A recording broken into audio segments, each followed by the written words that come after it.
Magandang araw mga kaibigan. Bigyan natin ng reaction opinion itong post ni Mr. Jay Sonsa. Good news po ito. Sana magdilang anghel si Manong Jay Sonsa. Sabi niya, may lilipat na dalawa. Tatlo pala. Papunta sa kampo ng Brave 13 sa susunod na linggo. Tagumpay ang bayan. Kasi gapangan yung kampo ni Soto, napapabalita na gumagapang sila para maagaw yung liderato. Si Subiri daw ang kandidato na maging Senate President. So ito, hindi nagpapatalo, gumagalaw din ang Brave 13. Gumagapang din. Ito na nga, 2 hanggang 3 ang posibleng sasama sa Brave 13 next week. So, it's either way around, let's pray for this Brave 13 na walang bibitiw. Kasi kung may bibitiw na 2 sa kanila, wala.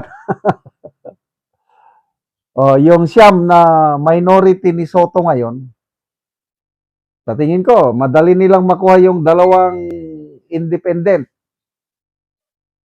Subiri and JBR Sito. Kaya kailangan pa nila ng 2 makuha sa Brave 13. But on the other way around, depende na sa gapangan, yung 2 independent, pwede ring makuha ng Brave 13. Kasi si JBR Sito, palagay ko, siya yung pang 14 Nung nagsalita sa press con si Senate President Alan Peter Cayetano, sabi niya, original daw na senador na susuporta sa bagong Senate majority, 14. At sabi niya, hindi ako ang Senate President. Iba ang iuupo nila na Senate President sa original plan. Kaya lang, I don't know what happened. Naging 13 na lang at bigla nilang inupo si Senator Cayetano as Senate President. Noong September of 2025, nung nagkaroon ng kudita, tinanggal nila si Senator Escudero. Sabi ni Senator Cayetano, siya daw ang inoferan na basta bumaliktad lang siya, aalis siya sa kampo ni Escudero, siya ang inoferan na maging Senate President. That was September of 2025. Kaya lang, sabi ni Senator Cayetano, hindi niya kayang traidorin si Senator Escudero. Kaya, he remained with Escudero. Yan ang tunay na loyalty. So, 14 ang original senators na magkudita. So, sino yung pang 14 na biglang umalis? Ang tingin ko dyan, ang pang 14 ay si Senator J.B. Ejercito. Kasi nandun sa Brave 13 ang kapatid niya. Blood is thicker than water pa rin. Iniipit ang kapatid niya. Gustong kasuhan. Di siyempre, tulungan ko yung kapatid ko. Ganun lang yun. Kaya kung totoo itong sinasabi ni Manong Jason ang isa sa lilipat ay si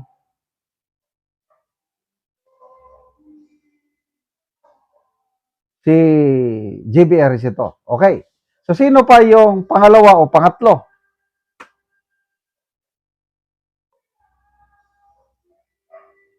Pwedeng si Subiri, lang hindi masyadong sigurado. Pwede si Gatchalian. Kasi si Gatchalian, dating kasama sa majority noong si Senator Escudero pa ang presidente. And then, ang isang sigurado ko, si Lito Lapid. So, JB Ejercito, and then Lito Lapid. Madaling kumbinsihin si Lito Lapid. Kung nasaan yung Agos, doon lang. Playing safe palagi. Oh. So, kung matuloy ito, magiging 15 na ang Brave 13. Brave 15 na. O, ano ngayon ang mangyayari? Wala na. Kasi, ang nakita kong attraction ng Brave 13, yung gusto nilang matuloy ang investigasyon ng flood control scam. At dyan sa mga senador na yan, mayroong gusto talagang ma-uncover. At yan, gustong-gusto yan ni JBR Sito. Pwede rin si Gatchalian. Gusto niyang ma-uncover ang katotohanan. Walang pinagtatakpan ng mga yan. Ejercito, Subiri, tingnan nyo, yung nag-withdraw sa partial report, di ba, nakaperma na sila sa partial report, mamaya winidraw nila. Sino yung nag-withdraw? Subiri, Gatchalian, and Ejercito, di ba sila yung nag-withdraw? Kaya posible din na itong tatlo ang lilipat. Kasi ayaw nila yung nangyayari sa flood control investigation under ni Lacson. Itong Brave 13 ngayon, gusto na nilang ituloy-tuloy para sa kapakanan ng taong bayan, para malaman na yung katotohanan. Kaya yun ang attraction nila. Maraming susuporta dyan. Yung mga senador na walang pinagtatakpan. Kaya interesting ito. Ako naniniwala ako niyan. At saka answered prayers na rin natin. Kasi I believe marami sa atin nagdarasal. Ang Diyos will protect, will bless yung Brave 13 at ngayon dadagdagan pa niya ng 2 o 3. Wow! Salamat mga kaibigan sa inyong pagsubaybay sa channel na ito. Nakakatulong kayo ng malaki sa Tribong Talandig ng Bukidnon dahil ang sweldo natin sa channel na ito is pantulong po sa tribo, Namimigay tayo ng libreng yero at pako para makapagpatayo sila ng mas maayos na tahanan. Panoorin nyo ang video na ito. Ani ang natagaan na mo og yero, so mag-atop na ni siya karon.